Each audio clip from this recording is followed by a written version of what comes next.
연립 1차 방정식 두 번째 시간입니다. 지난 시간에는 연립 1차 방정식 개념과 연립 1차 방정식 풀이 방법에 대해서 설명을 했고, 지난 시간에 좀 더 쉽게 푸는 방법에 대해서 생각을 해봤는데, 이번 시간에는 좀 더 쉽게 푸는 두 가지 방법에 대해서 알아보는 시간입니다. 연립 1차 방정식을 푸는 기본적인 방향은 미지수 두 개 중에 하나를 소거해서 하나로 만든 다음에 1차 방정식을 풀어 남은 한 개의 미지수 값을 구하고 그 값을 이용해서 나머지 한 개의 미지수 값을 구하는 것이 기본 방향입니다.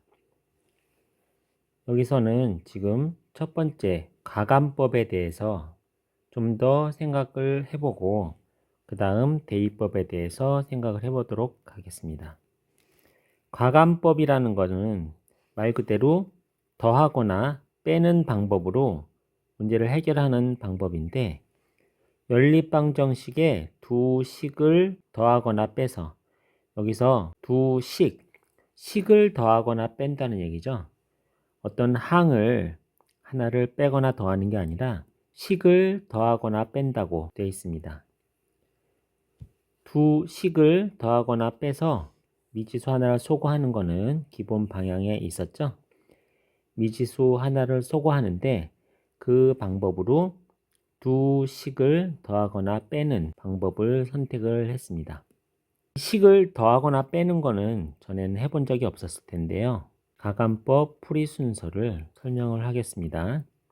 여기 그림으로 푸는 방법을 표시를 해놨는데, 이 그림에서 이것들은 하나의 항이고 그 다음에 이것은 하나의 식이고 이거는 하나의 등식이죠.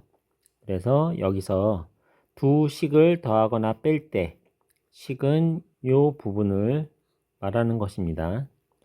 이 식을 더하거나 빼서 미지수를 하나 소거를 하는 것입니다. 이거를 다시 지워볼까요? 이 식에서 이 식을 더했습니다. 더하는 목적은 미지수 하나를 소거하는 것인데, 여기서 x와 마이너스 x가 있어서 두 식을 더하면 x가 소거가 되겠죠. 목표는 미지수 하나를 소거하는 거기 때문에 x와 마이너스 x를 더해야지 x가 소거가 되겠습니다. 그래서 두 식을 더하게 되면은 x는 소거가 됐고 3y와 y를 더하면은 4y가 되겠죠. 그 다음에 상수항도 두 개를 더하면은 8이 돼서 미지수 한 개인 1차 방정식이 남습니다. 여기서 y는 2라는 사실을 알 수가 있겠죠. 그래서 원래 식 중에 둘 중에 아무거나 상관이 없죠. 둘 다. 여기 y에 2를 넣게 되면은 요 3y는 6이 되고 x는 0이 될 수밖에 없네요. 이 2를 요 두 번째 식에 y에다가 2를 넣는다고 해도 마이너스 x가 0이 될 수밖에 없네요.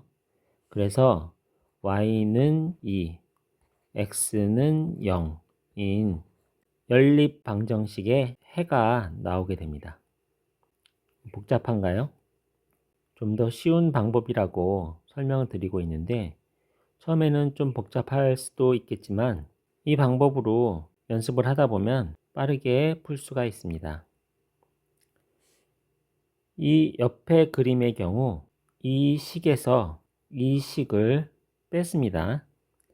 빼는 이유는 요 x를 소거하기 위해서 한 식에서 다른 한 식을 빼야 x가 소거가 되겠죠. 그리고 3y와 y, 3y에서 y를 빼게 되면은 2y만 남고 상수항은 6에서 2를 빼면은 4가 남습니다. 그래서 미지수 한 개만 남은 방정식에서 y가 2임을 알 수가 있겠죠. 이 2는 첫 번째 식에도 두 번째 식에도 모두 적용되는 값이기 때문에 첫 번째 식에 2를 넣게 되면은 6, x는 0이 되겠네요. 두 번째 식에도 y에 2를 넣으면 x는 0일 수밖에 없겠죠. 그래서 이 연립방정식의 해는 y는 2, x는 0이 되겠습니다. 요 세 번째 식의 경우에는 바로 더하거나 빼서 해결될 수가 없네요. 목적이 미지수 하나를 소거하는 것인데 여기서는 식을 더하거나 빼서 미지수 하나를 소거할 수 없겠네요.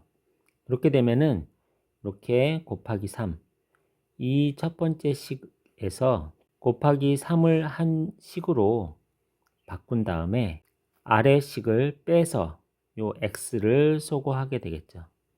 이렇게 등식의 성질을 이용해서 등식의 양변에 3을 곱해 주면은 3x 더하기 6y는 9, 이렇게 바꾼 다음에 식을 빼주면 x를 소거할 수가 있습니다. 그러면은 여기는 6y에서 y를 빼주면 오타가 났네요. 2y가 아니라 5y죠. 그 다음에 9에서 2를 뺐기 때문에 4가 아니라 7이 남습니다. 그래서 y는 5분의 7이 되겠네요. 그러면은 이 y를 첫 번째 식이나 두 번째 식에 대입을 하게 되면은 나머지 x를 구할 수 있고요.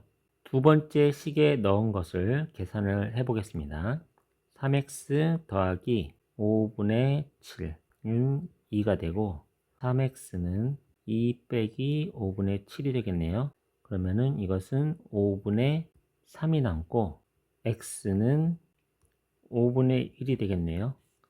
그래서 y는 5분의 7, x는 5분의 1이 이 연립방정식의 해가 되겠습니다. 이렇게 분수가 나올 수도 있고 소수가 나올 수도 있는데 복잡한 식도 이 정도 복잡한 식은 쉽게 풀 수 있도록 연습을 해야겠습니다. 쉽게 푸는 두 번째 방법은 대입법인데요. 이것은 한 문자를 다른 식으로 대입을 해서 해결하는 방법입니다. 연립방정식 중 한 방정식을 다른 1차 방정식에 대입하여 해를 구하는 것인데 여기서도 그림을 한번 먼저 보시죠. 1차 방정식이 두 개가 있습니다. 그런데 하나는 x, 요게 x하고 똑같다는 거죠. 그 x 값이 2y 더하기 3과 똑같기 때문에 이 x를 여기다가 집어넣게 되면은 요런 식이 하나 생기게 됩니다. 요 부분이 x하고 똑같기 때문에 x 대신 2y 더하기 3을 대입해 준 거죠.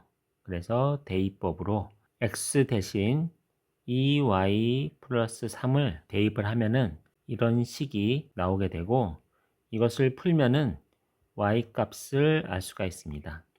y 값을 구한 다음에 이 y 값을 원래의 식에다가 다시 대입을 하게 되면은 x 값도 구할 수가 있게 되죠. 이런 방법을 대입법이라고 하게 됩니다. 대입법은 주로 둘 중에 하나의 방정식이 x는 꼴 또는 하나의 방정식이 y는 꼴 이런 식으로 주어지게 되면은 이 x를 또는 이 y를 그대로 이 식을 대입을 할 수 있기 때문에 간편해서 사용을 하게 됩니다. 일반적인 방정식의 경우에는 대입법보다는 가감법을 좀 더 많이 사용을 하게 됩니다. 지금까지 연립방정식을 좀 더 간편하게 푸는 방법에 대해서 알아봤는데요. 이번에는 복잡한 연립방정식 푸는 방법을 한 번 더 생각을 해보겠습니다. 방정식에 괄호가 있는 경우, 개수가 소수이거나 분수인 경우 좀 복잡한 연립방정식이 되는데 이것도 예로 알아보겠습니다. 이렇게 괄호가 있는 경우에는 분배 법칙을 해서 방정식을 좀 더 간단하게 만들고 해결을 합니다. 이 식의 경우에는 첫 번째 방정식은 개수가 소수이죠. 이것을 양변에 곱하기 10을 하게 되면은 이렇게 정수로 고칠 수가 있습니다. 여기 기억 곱하기 10이라고 되어 있죠. 두 번째 식은 이것의 최소 공배수를 곱해주게 되면은 계수를 정수로 만들 수가 있습니다. 여기 니은에 곱하기 6을 양변에 해주게 되면은 식이 정수 계수로 바뀌게 되죠. 그래서 간단한 식으로, 간단한 연립방정식으로 바뀌게 되고, 이 연립방정식을 풀면 되는 것입니다. 해가 특수한 경우도 있는데 1학년 때도 이거 비슷한 내용을 한번 공부를 했었죠. 두 방정식에서 계수의 비와 상수의 비가 모두 같은 경우에는 해가 무수히 많다라는 답을 얻게 됩니다. 그리고 계수의 비는 같은데 상수항의 비가 다른 경우, 이렇게 계수 두 개의 비는 같은데 요 상수의 비가 계수의 비와는 다른 경우에는 해가 없다라는 결론이 나오게 되죠. 그래서 이 두 가지 경우는 해가 특수한 경우에 대해서 알아봤습니다. 연립방정식은 연립방정식 푸는 방법도 중요하지만 함수로 가는 징검다리 역할을 하기 때문에 미지수 두 개인 방정식을 해결하는 내용에 대해서 한번 더 생각해 보시고 이해를 하면 좋겠습니다.